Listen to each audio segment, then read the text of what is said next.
Welcome back to Carneades.org. Today we're going to be continuing with our series, Dumbfounding Definitions, Dizzying Distinctions, and Diabolical Doctrines, a series sorting through some of the jargon of philosophy. In this video, we're going to be taking a look at what is a panopticon.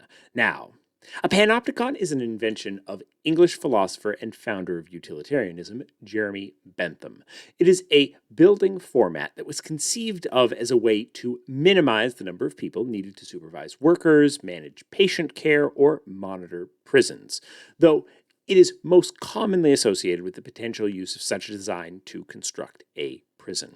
Approval for such a prison was given by Parliament, but Bentham never saw it built. Foucault critiqued this idea, the degree to which he was actually in conversation with Bentham's real ideas as opposed to simply using them as a metaphor for modern government surveillance is debatable. As governments use more and more data to track their citizens, problems of computer ethics are often compared to the fundamental issues explored in Bentham's original idea. We will cover all of these ideas and more in this video. So, what's a panopticon? Well, a panopticon was to have a central guard tower. It was a building, a prison, where there was a central guard tower that was surrounded by several floors of cells that were arranged in rings, all facing in towards the guard tower. On each floor, a ring of cells had walls on the left and right of each cell, so prisoners could not see to their left or to their right their neighbors on either side. But in front of them, there were bars where they could see towards the guard tower and the guard could see into them. And behind them, there were windows that let in light from the outside so the guard could always see a well-lit cell. The tower was to have obscuring panels so that the inmates could never tell if a guard was watching them or not, further reducing the number of guards needed and encouraging constant good behavior. The prisoners didn't just need to be on their good behavior whenever a guard was around, but rather they had to be on their good behavior all of the time because they never knew when a guard could be watching. The hope from this was that this would lead them to reform themselves. This would lead them to start having those self-governing techniques of saying, I need to be a good person all the time because I never know when someone's watching. Prisoners would be backlit by light from the outside, so the guards could always see them. Because the guard tower was separated from the prisoners, members of the public would be allowed to observe both the state of the prisons and oversee the guards and the warden and their treatment of the prisoners as well. Now, while at first glance this may seem simply like an interesting architectural design for a prison, in fact this idea raises several interesting philosophical questions that have been explored by a number of philosophers, particularly when the same principles are expanded to other areas of society, such as work, patient care, or policing. Do prisoners have a right to privacy, or is the efficiency of being able to always see them override that right? Does the threat of constant surveillance lead people to internalize authority? And does it actually lead to a reformed citizenry? Or does it merely increase the level of anxiety in society as people are constantly worried about being watched, what other people will think of them, or doing something that would step over a line, even if that's not illegal? Is it moral or effective to provide people with the threat of surveillance, even if there's actually no one in the guard tower? Is an exchange of privacy for security worth it? Is public access to a facility sufficient to guarantee oversight? Lots of interesting philosophical questions at play here. So,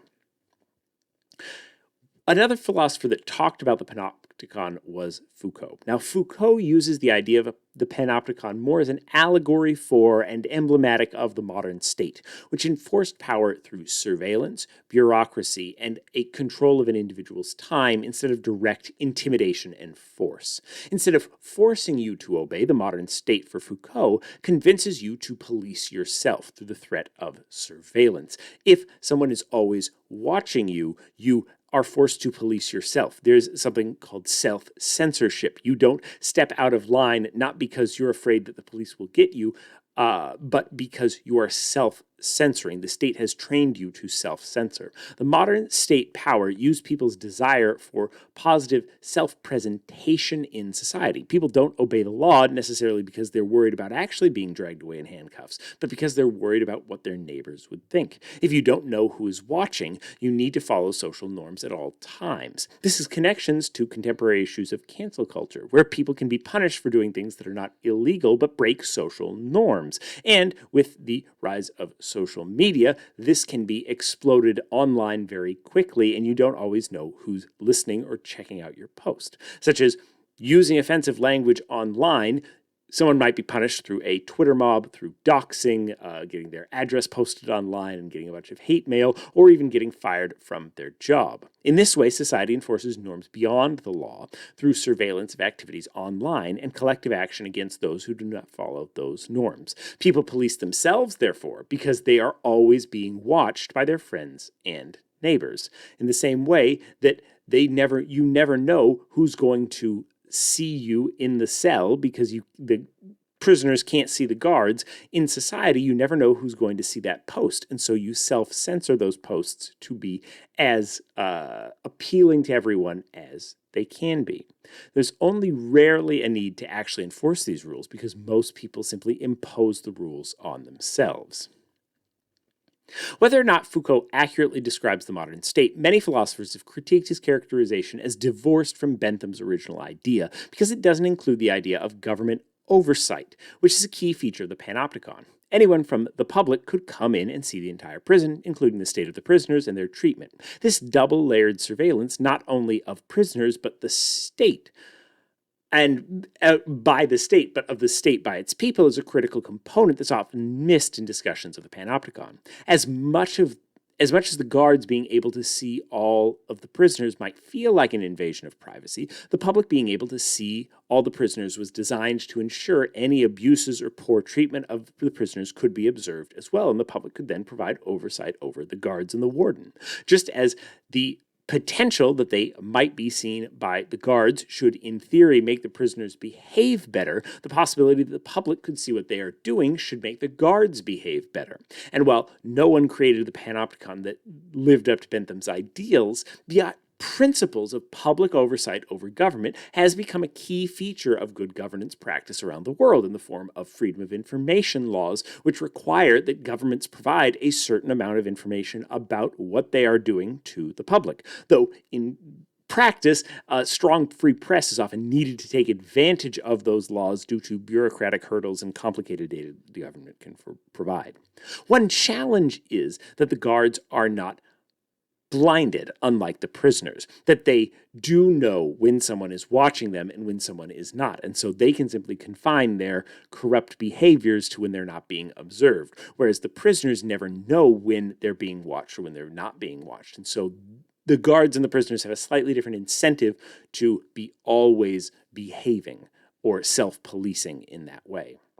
This shows up in modern challenges of situations, such as where police officers wear body cameras, but are able to turn them off right before abusing their authority. When you don't have either that constant surveillance or the constant threat of surveillance, there's still the potential for corruption within a system. This also leads to questions of efficacy of the system. One thing that the Panopticon promises to do is limit the cost of imprisoning people, as a single guard could see the entire room, and since prisoners cannot see if the guards are watching, guards don't even need to be on duty at all times. The prisoners learn to police themselves, in theory. While such systems may be effective intermittently, if there are too many times when no one's in the guard tower or not enough people to watch everything, it may stop being effective. A fake police car on the side of the road may stop out-of-towners from speeding through, but locals will quickly catch on and therefore ignore it. Similarly, FOIA laws only work when there's not so much bureaucracy that the public can actually get the information that they need in an accessible format, hence often the need for a free press to interpret that information and to provide it to the public. A key part of the problem here is that the prisoners are only reforming out of fear, and fear is fickle. Even in well-managed prisons, people that leave are very likely to reoffend, meaning these institutions are in fact doing the opposite of what is intended. And this sense of imposing good behavior through fear doesn't seem to be effective after that immediate fear is gone, because it's an extrinsic motivator. It's a motivator from outside. It's not an intrinsic motivator coming from your own self-motivation. Policing yourself out of fear instead of pride for being a good person can lead to perverse incentives that work against the goals of creating an ethical citizenry. As much as this was in some ways a good idea, it doesn't always match up with the things that we've learned since about human psychology. The idea of a panopticon has also raised in response to modern surveillance and gathering of personal data by companies, authoritarian governments, and criminals. With cameras everywhere, tracking devices you carry around in your pocket, and most of your personal information held in the cloud by multiple companies that can experience a data breach at any time. This poses a particular problem in authoritarian governments that use these data to crack down on dissent in their citizens, censor criticism, and easily find and arrest anyone that opposes them, not to mention giving individuals personal rankings to compare with. The Chinese Communist Party, in many ways, already has a panopticon on their entire society, and is exporting much of that technology to do this to other burgeoning authoritarian regimes. Many would say that this tracking and aggregation of data is wrong even in more free societies that don't use it in these ways but just use it to serve you up personalized ads. And even if people give their express consent to their data being used, this is immoral, as these technologies are often required for much of modern life. Bentham also had ideas for a similar process to be used for managers to manage business operations. This is already in use in some businesses, such as Amazon warehouses, where employees need to maintain a certain number of scans per minute, as well as white-collar jobs, where machines monitor whether your mouse is moving or whether or not you are typing, giving rise, amusingly, to devices that move your mouse automatically to trick the bot so that you can be doing other things but appear to be working still. This raises all sorts of ethical questions. Sure, we want workers to do their jobs, but are people really happy when every hour of their day is being watched, monitored, and recorded? Does work become torture when such strict monitoring procedures are implemented? Practically, does this stifle creativity in some way? Do workers have a certain right to privacy, to happiness at work, to freedom, a right to slack off a bit? It also raises interesting questions around the rankings that companies are able to give you online, whether that's as a business or a seller or an Uber driver, what have you. Those rankings can have a certain amount of power. And how much information are you sharing, and how much are you being controlled by, oh, I need to behave in this situation because if I don't, I will lose this ranking that I've spent so long to get 5 stars over however many reviews. And so it creates this pressure to self-police. So the larger companies don't need to police people under them because people are so worried about maintaining their ranking. What do you think? Is a panopticon a good way to run a prison? A good way to run an oversight over a government? A good way to run a company?